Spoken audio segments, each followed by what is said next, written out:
Future Proof is sponsored by Equipping Young Adults for Life, inspiring student resilience, championing hope.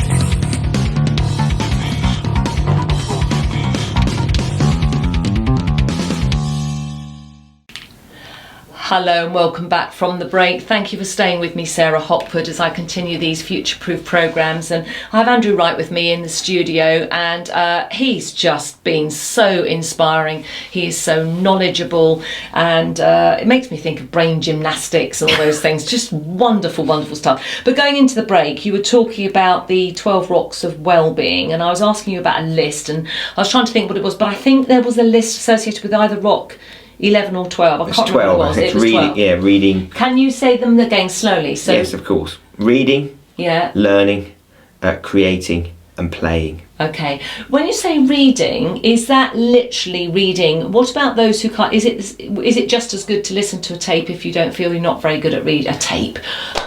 I know what you mean. CD. Yeah. Audiobook. Yeah.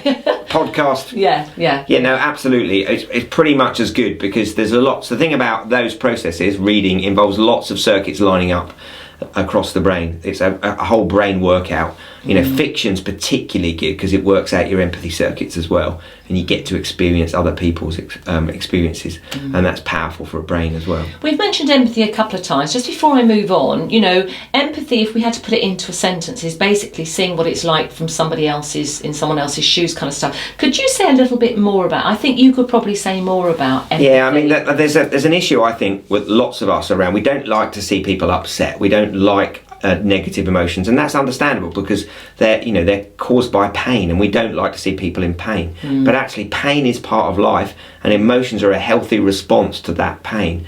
So we've got two responses to choose between. We've got sympathy, which is basically kind of socially acceptably saying, I'm really sorry to hear that, and that's kind of quick and easy. But actually, empathy is the response that is a part of our human nature. There are circuits that enable us to embody that person's emotional experience and feel it, literally feel it.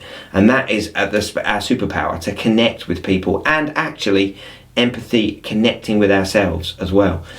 And sometimes that's blocked. So going back to Julian Rotter, because we've talked about him before, we talk about the internal, external locus of control. And the externals are the ones that are blame focused, they are problem focused. And the trouble is with that is that blame culture interferes with empathy.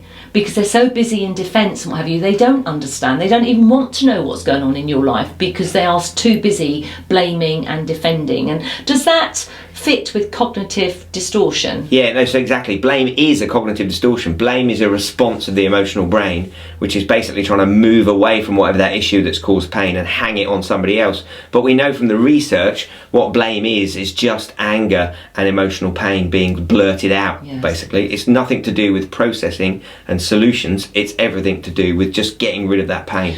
Well, arguably one solution it does provide is if somebody blames and pushes away the pain, what it is also doing is deferring the light away from them onto somebody else. So the solution is it's actually giving them some space in their turmoil and distortion by blaming and moving away. So it can actually be a coping mechanism to their own distress. Yeah, absolutely. I mean, they are coping but those coping mechanisms are all kind of thrashing around. If you think of a swimmer, these are kind of thrashing around. Actually, what you want to do is find a stable place to float. And actually, the emotions are an ocean, basically. You need to find somewhere stable to float. You're thrashing around, you're going to take on water. It's not going to be a very pleasant experience. No.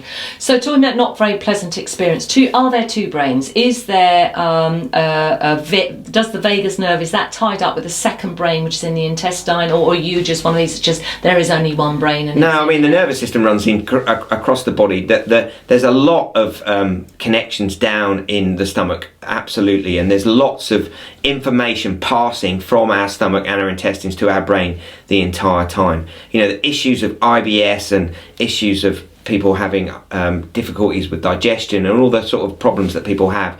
Very strong links between the inflammatory system, which is a fight, flight, freeze response from the body. So if you're about to be attacked by a lion, you're generating lots of inflammatory chemicals called cytokines, preparing your body for the scratch. But if you are feeling stressed about being overworked, having too many emails, that's turning on the same system. So you've got cytokines flying around, asthma, eczema, psoriasis. They're all conditions generated by the inflammatory system. And there's a really interesting neuroscientist and psychologist and psychiatrist called Edward Bullmore, who's written a book called Inflamed Mind, which would say that the inflamed mind is actually what happens when the inflammatory system affects the mind. So depression may well be a response to the inflammatory system. So just to hold that for a second, so what we're saying is IBS, irritable bowel syndrome, isn't it? And other inflammatory diseases, if that's the right word, or conditions, he is saying that inflammation can happen within the brain as well. Yeah, inflammation in the brain can lead to depressed mood and all of those. And we are the whole brain of the whole person for the whole day. And we need to learn to live inside that brain comfortably. Yeah. Okay, so surviving and thriving.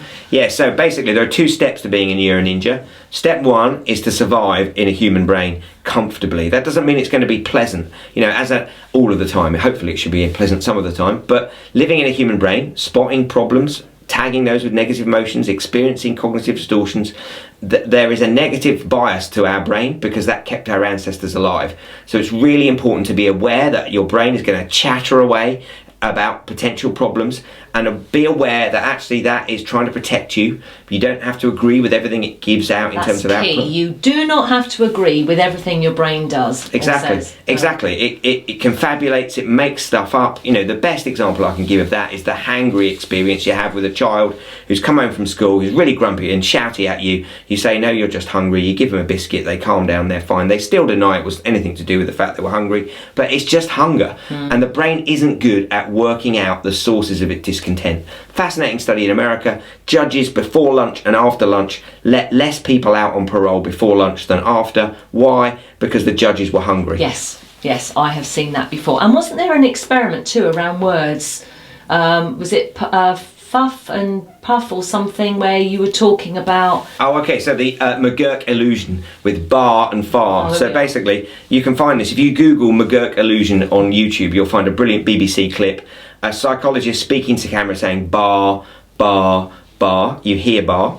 When you switch the voice and you see the lips making the f sound, far, far, far, even though the sound bar hasn't changed, because you're seeing the f sound, your brain cancels out bar and you hear far. So your brain is making decisions the entire time behind the curtain you don't have access to. And that often, some of those things that stick out into our experience are not true.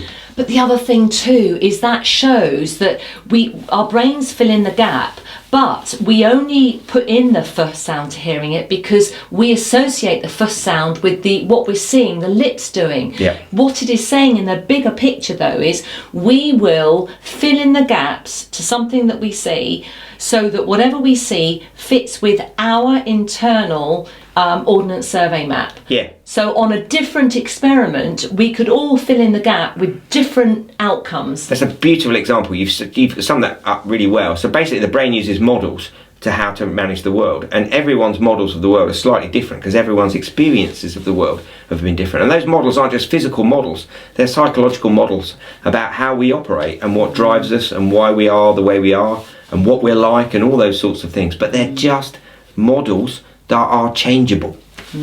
A friend of mine had put something on social media, and a group of people said what you put on was so cutting, and others people said what you put on was so inspiring.